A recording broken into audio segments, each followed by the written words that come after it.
नमस्कार बच्चों।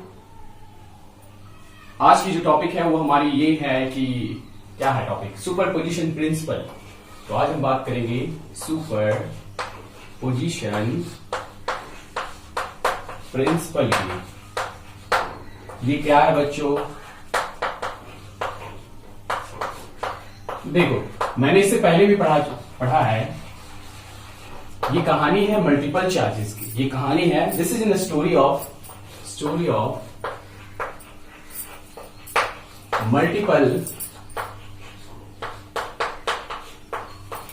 Charges. Multiple charges का मतलब कि दो या दो से ज्यादा चार्जेस, दो से ज्यादा चार्जेस के बारे में बात कर रहा हूं।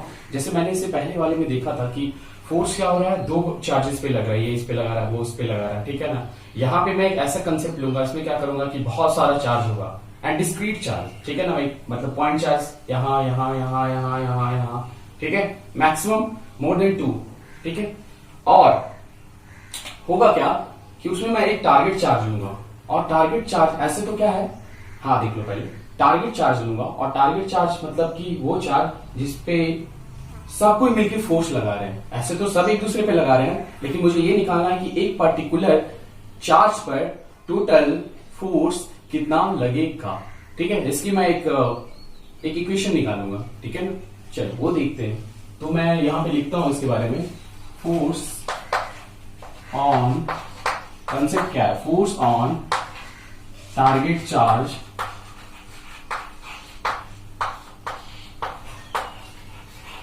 Q नॉट, मैं उसका नाम देता हूं Q नॉट, ड्यू टू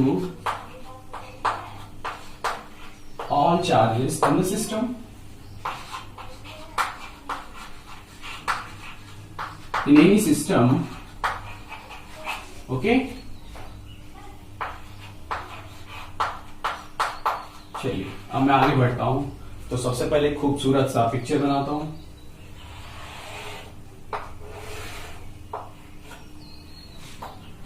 ठीक है, मैं यहां पे क्या करता हूं, एक Q नॉट लेता हूं, एक पॉइंट पर Q नॉट चार्ज, ठीक है तो बहुत बड़ा चार्ज। पहले Q नॉट लेता हूं, फिर यहां पे लेता हूं Q1 यहां पे लेता हूं, यहां पे लेता हूं Q2, ठीक है। थोड़ी सी पिक्चर को अच्छे करने के लिए मैं इधर उधर ले रहा हूं, और कोई बात नहीं है, ठीक है। यहां पे ले लेता हूं, ठीक है। पहले इसको ऐसे मिला लूं, ठीक है, और फिर इस चार्ज को ऐसे मिला लूं। ये क्या हो जाएगा, पोजीशन वेक्टर। इसका नाम दे दो B, A, C पॉइंट, ठीक है। अब इस चार्ज के कारण इस पे कितना फोर्स लगेगा, वो इधर हो जाएगा, और इस पे जो लगेगा फोर्स वो इधर हो जाएगा।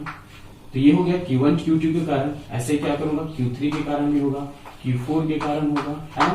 तो डॉट डॉट डॉट Qn के कारण भी होगा। क्लियर है चीज? तो मैं सबको नहीं बता रहा, अभी दो को बता के मैं एक जनरल इक्वेशन निकाल दूंगा, ठीक है। चलो आगे देखते हैं क्या है। तो सबसे पहले लिखेंगे फोर्स ऑन, क्या लिखूंगा, फोर्स ऑन इसके कारण। देख लो मैंने बताया था आपको कैसे लिखा था, force on Q not due to Q1, force on Q not due to Q। फिर यहां पे लिख सकता हूं फोर्स ऑन क्या, Q not due to Q2। हो गया, यहां तक क्लियर है एक चीज।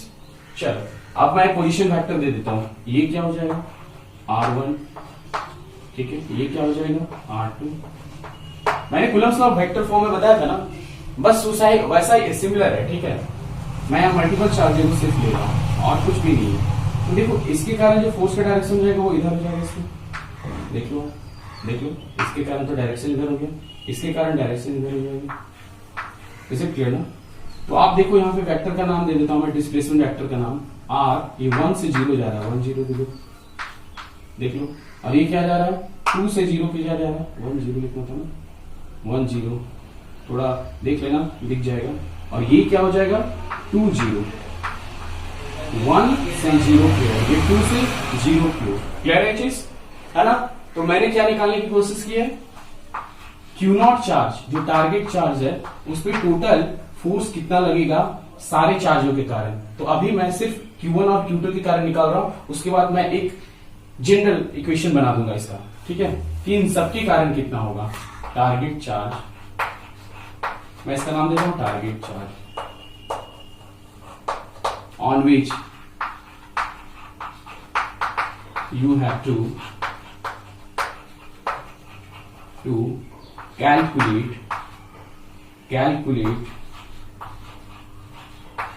calculate all forces, है ना, ड्यू टू, हाँ ठीक है, रेस्ट चार्ज, रेस्ट मतलब जितने भी सेल्स बचे, ठीक लिखा है मैंने, force target charge on which you have to calculate all forces due to rest charges, ठीक है, एकदम क्लियर है बच्चों, ठीक है। सो Q1 एंड Q2, पहले ये छोड़ दो, Q1 Q2 चार्ज है ही, है ना, बहुत सारा चार्ज है, तो ऐसे लिख लो Q1 Q2, ठीक है, Q3 dot dot dot Q1 charges, ठीक है। इसका मैंने क्या नाम दिया, 1 है तो ये R1 दिया, है ना, ये चार्जेस, ठीक है, आर एक्टिंग फोर्स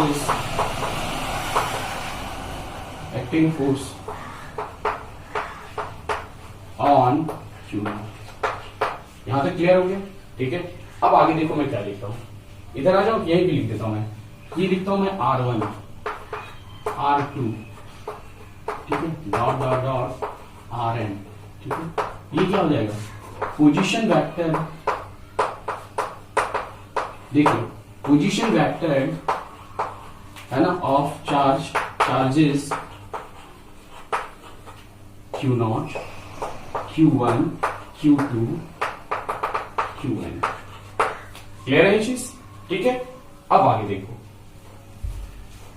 मुझे क्या करना है, फोर्स F निकालना है, फोर्स, इसको मैं लिख रहा हूं, फोर्स ऑन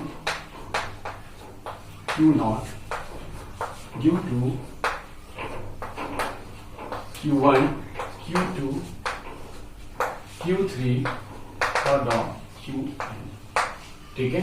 अब मैं क्या लिखूंगा, F, क्या लिखूं मैं, देखो F01 है ना, इसको मैंने कैसे डिफाइन किया है, force on Q0 due to Q1, फिर इसी तरह सिमिलरली लिख सकता हूं, है ना, ये हो गया। F02 को भी ऐसे ही सिमिलरली लिख सकता हूं, मैं लिखूंगा नहीं, लेंथी हो जाएगा, बहुत ज्यादा हो जाएगा, ठीक है, ठीक है, ओके। उसी तरह मैं लिख सकता हूं कि F0n मतलब force on Q0 due to n charge के कारण, मतलब nवा चार्ज, मान लो n 100 होगा तो 100 चार्ज के कारण, 100 मतलब सिर्फ 100 वाला जो चार्ज है वो, है ना, जिसका नाम है Q100, है ना, दैट इज 1, ऐसे भी लिख सकते हो। अगर टोटल चार्ज हमारा 100 है, 101 है ना, क्योंकि Q0 भी तो क्या है, लेकिन यहाँ पे 100 चार्ज के कारण होगा, है ना।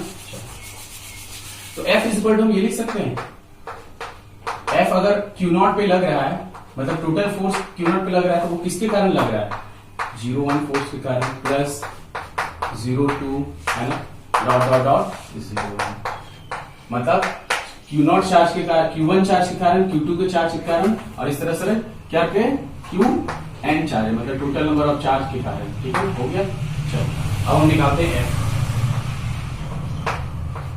ओके, देखो कैसे निकालता हूं मैं, F इज इक्वल टू 01, ठीक है, कि पहले देख लो 01 की कहानी क्या है, देखो 01 की कहानी क्या है, ये है 01 की कहानी, तो Q1 और Q0 लिखा है, तो मैं Q0 पहले लिखता हूँ, Q0 Q1, यहां तक हो गया। अब लिखना R, तो देखो क्या लिख रहा है मैंने, R10 लिख रहा हूं, तो यहाँ पे क्या हो जाएगा, R10 का स्क्वायर हो जाएगा, फिर ये मेरा क्या है, वेक्टर क्वांटिटी, तो ये वाला क्या हो जाएगा, ये हमारा क्या हो जाएगा, उसका मैग्नीट्यूड, तो इसको डायरेक्शन भी तो चाहिए, उसकी डायरेक्शन की कहानी क्या होगी, मुझे क्या लिखना पड़ेगा, R10, ये यूनिट वेक्टर क्या बताता है, डायरेक्शन बताता है, वन ही डायरेक्शन, और इसका मैग्नीट्यूड कितना होता है, 1 होता है, ठीक है ना।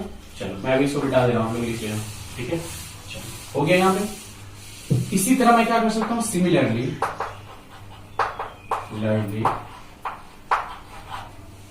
F02 क्या निकाल सकता हूं, क्या हो जाएगा, K Q0 Q1 upon R, तो हो जाएगा ना, ठीक है, R20, देख लो एक बार, 20 यहाँ पे 1 0 है ना, उसी तरह यहाँ पे 2 0 रख दिया।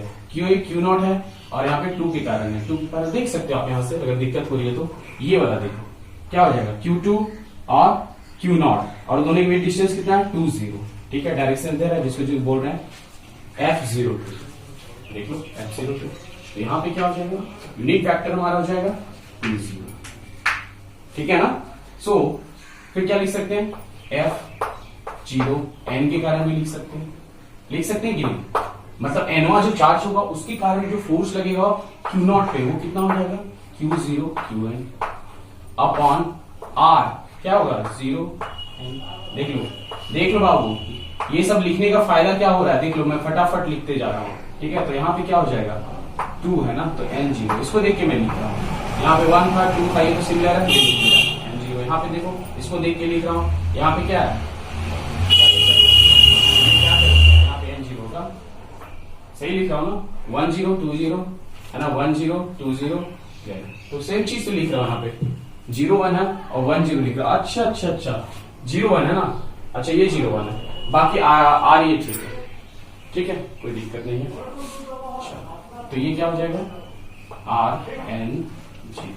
सो हम लिख सकते हैं टोटल F इक्वल टू क्या होगा, है ना, ये F1 के कारण है ना, 0 1 के कारण, 0 2 के कारण और 0 n के कारण कितना हो जाएगा, सबको ऐड कर दो।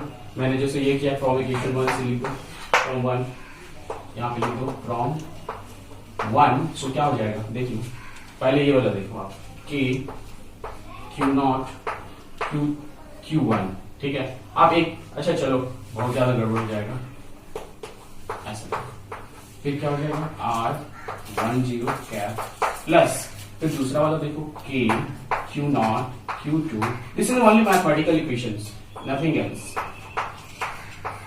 The whole topic is around mathematical calculation, dot K Q0 Qn, उसके बाद R क्या n0 का होल स्क्वायर, और इधर क्या है Rn0, ठीक है। अब इसको ऐड करके लिख दो यहाँ पर, दिख रहा है बच्चों, देखो F इज इक्वल टू क्या हो जाएगा, K Q0, देखो सब में बराबर है, देखो K Q0 K Q0 K Q0, तो K Q0 बाहर हो गया, बाकी सब देखो क्या करना है, Q1 लिखना है प्लस इसके नीचे लिख दो, और नीचे लिखना है R10 का होल स्क्वायर, फिर क्या हो जाएगा R10 कैप प्लस Q2 हो जाएगा, ठीक है ना, देख लो Q2 हो जाएगा, फिर R20 का होल स्क्वायर और फिर R20 कैप हो जाएगा, फिर Qn लिखेंगे ऊपर में और उसके बाद क्या लिखेंगे Rn0 का होल स्क्वायर, और इधर क्या होगा Rn0 कैप।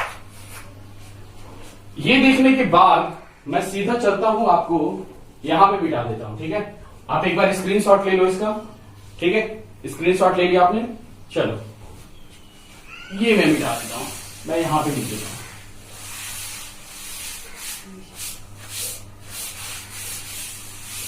देखो total force on Q0 charge है ना, due to all the charges in the system will be Q0, Can I write down like this summation I is equal to 1 से लेकर n तक, देखो कैसे लिखता हूँ, Q1 Q2 Q3 सब है, Qn तक है, इसको क्या करता हूँ Qi ले लेता हूँ, Qi का मतलब क्या हो जाएगा 1 से लेकर Q1 plus Q2 plus Q3 ऐसे, that is the value, that is the meaning of the summation. R कैट का क्या लिखा हुआ, R कैट 1 0, देखो 1 0 2 0 n0, तो यहाँ पे 0 तो क्या है सिमिलर सबके लिए, यहाँ पे क्या लिख दूंगा I, क्लियर है। यहाँ पे क्या हो जाएगा सेम चीज हो जाएगा R, ठीक है, I 0, this is superposition principle for discrete charges, ठीक है। कौन सी चार्जेस के बारे में बात कर रहा था मैं, डिस्क्रीट। और डिस्क्रीट की स्टोरी क्या है, डिस्क्रीट की स्टोरी ये है कि एक चार्ज यहाँ होगा, दूसरा पॉइंट चार्ज यहाँ होगा, तीसरा पॉइंट चार्ज ऐसा होगा, चौथा पॉइंट यहाँ पे होगा, ठीक है ना। उन सब चार्जों के कारण कोई एक टारगेट चार्ज मैं लूंगा जिसका नाम मैंने Q0 लिया, उन सब चार्जों के कारण उसके टोटल फोर्स जो होगा that is equal to the this, so this is proved, okay. चलो समझ में आ गया होगा बच्चों, कहीं दिक्कत नहीं हुआ। कूलम्ब्स लॉ में आपने इससे पहले पढ़ा होगा, Coulomb's law in vector form, ठीक है।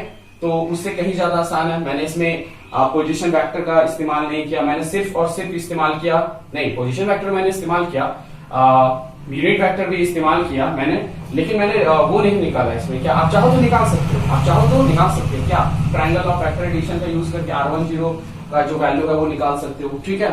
जैसे आप देख सकते हो कि एक ट्रायंगल में क्या होगा, दो साइड होंगे, तीन साइड होते हैं तो दो साइड एक सेम मैग्नीट्यूड में हो तो तीसरा क्या होगा, उसका रिवर्स हो तो रिवर्स वाला क्या होता है, कैपिटल रिजल्टेंट। सो आप इस तरह से कुछ कर सकते हो, ठीक है। फिर एक होता है R इक्वल टू, है ना, एक्स आई कैप प्लस वाई जे कैप, ऐसा कुछ आप उसमें डाल के और भी इसको इंक्रीज कर सकते हो, but this is sufficient at this time, ठीक है। ओके, अगर आप करोगे तो आपके लिए बहुत अच्छा बेनिफिट होगा। कूलम्ब्स लाइन वेक्टर फॉर्म में जो है आपने पढ़ा, मान लो आप उसका रिवीजन हो जाएगा, ठीक है। चलो, तो इसी के साथ आज की क्लास जो है मैं समाप्त करता हूं। ओके, चलो, नमस्कार, नमस्कार बच्चों।